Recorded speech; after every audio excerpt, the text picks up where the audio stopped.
सोनम एक गरीब परिवार में रहती थी। सोनम के पिता मजदूरी कर कर घर चलाते थे और सोनम घर में काम काज कर कर अपने परिवार का सहारा बनती थी। रोज सुबह सोनम के पिता काम पर जाते और शाम को घर वापस आते थे और सोनम दिन भर घर में अपना काम करती रहती थी। एक बार सोनम के पिता को यह लगा कि वह उसकी बेटी बड़ी हो गई है, अब उसकी शादी करवा देना चाहिए। यह सोचकर सोनम के पिता ने उसकी बहन को फोन किया और कहा कि सोनम के लिए कोई अच्छा लड़का ढूंढो।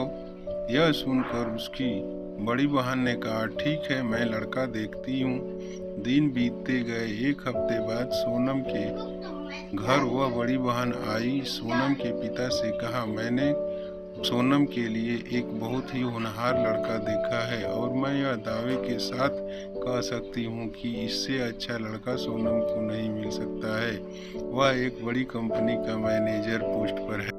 यह सुनकर सोनम के पिता कहते हैं, तुमने देखा होगा तो लड़का अच्छा ही होगा, उन्हें घर पर बुला, वह सोनम को भी देख लेंगे। यह सुनने के बाद बहन लड़के को और उसकी माँ को घर पर बुलाती है। विनोद सोनम को देखते ही पसंद कर लेता है क्योंकि सोनम देखने में बहुत खूबसूरत थी और रिश्ते की बात हो जाती है और कुंडली मिलाने के बाद शादी भी तय हो जाती है। शादी के बाद जब सोनम अपने घर जाती है तभी उसकी सास घर के सारे नौकरों की छुट्टी कर देती है और खुद ही काम करने लगती है। सोनम अपनी सास को काम करते देख कहती है, यह क्या सासू माँ, तुम क्यों काम कर रही हो, मैं हूँ ना। यह सुनकर उसकी सास कहती है, नहीं नहीं बेटा, अभी तुम्हें आए हुए कुछ ही दिन हो रहे हैं, तुम्हें काम करता हुआ देख मुझे लोग ताना देंगे, अपनी नई बहू से काम करा रही है। यह सुनकर सोनम कहती है, ऐसा नहीं है, मैं आपकी बहू हूँ, मुझे भी काम करना चाहिए। और सोनम अपनी सास से पोंछा लेकर घर को पोंछने लगती है। यह देखकर उसकी सास बहुत खुश होती है और कहती है, मुझे तो यह फ्री की नौकरानी मिल गई, अब तो मुझे पगार भी नहीं देना पड़ेगा।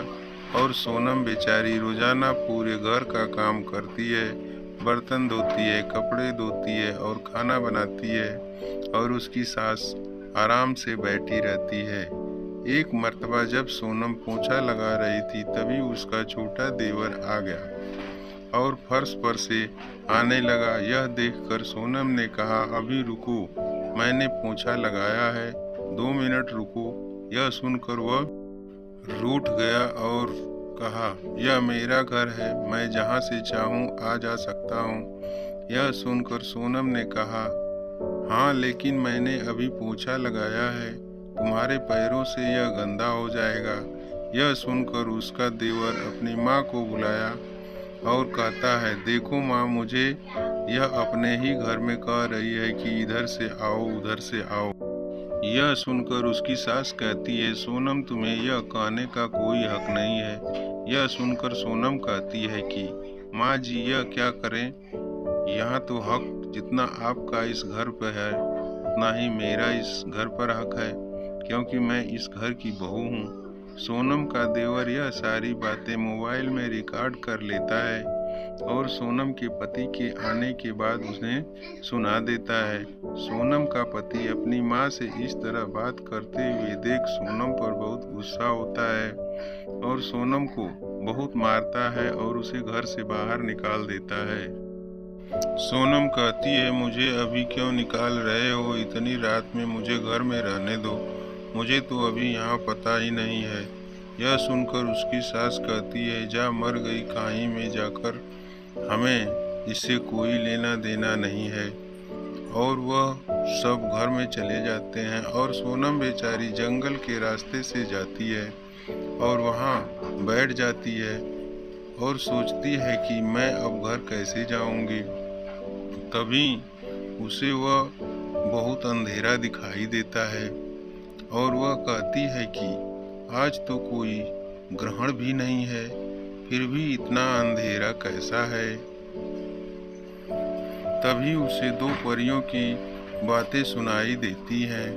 वह नज़दीक जाकर देखती है तो दो परियां आपस में बातें कर रही होती हैं, जिसमें एक परी कहती है, हमने चांद को चुरा लिया है। अगर वह जादूगरनी को पता चल गया तो वह हमसे चांद को छुड़ा लेगी, और अगर हम जल्दी से परी लोक में यह शाम को लेकर चले गए तो पूरी दुनिया पर हम राज करेंगे। यह बात सुनकर सोनम घबरा जाती है और कहती है, मुझे उस जादूगरनी को इस बारे में बताना होगा। तो जल्दी से जंगल के गुफा में जाती है और जादूगरनी से कहती है कि परियों ने चांद को चुरा लिया है।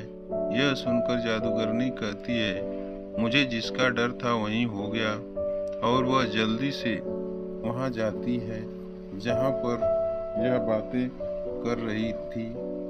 फिर जादूगरनी एक झाड़ू सोनम को देती है और सोनम के साथ जादुई झाड़ू पर उड़कर आसमान में जाती है और उन परियों का पीछा करने लगती है। तभी उन्हें वह परियां दिखाई दे जाती हैं जो चांद को लेकर जा रही होती हैं।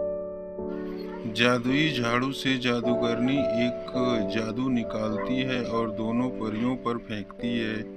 दोनों परियां अपनी जान बचाकर भागती हैं और चांद को वहीं छोड़ देती हैं।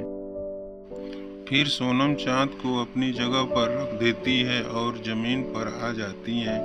यह देखकर जादूगरनी बहुत खुश हो जाती है और सोनम से कहती है, तुम बहुत बहादुर लड़की हो। मैंने तुम जैसी बहादुर लड़की अभी तक नहीं देखी, लेकिन मैं यह जानना चाहती हूँ कि इस जंगल में तुम इस वक्त कोई नहीं आता जाता है, फिर तुम कैसे आ गई हो? यह सुनकर सोनम अपनी पूरी कहानी बताती है। यह सुनकर जादूगरनी कहती है, कोई बात नहीं, मैं तुम्हें तुम्हारे घर छोड़ देती हूँ। जादूगरनी सोनम को उसके घर जाकर छोड़ती है। घर जाकर सोनम की पिता कहते हैं, बेटी तुम इतनी रात को क्या कर रही हो और यह तुम्हारे साथ कौन है?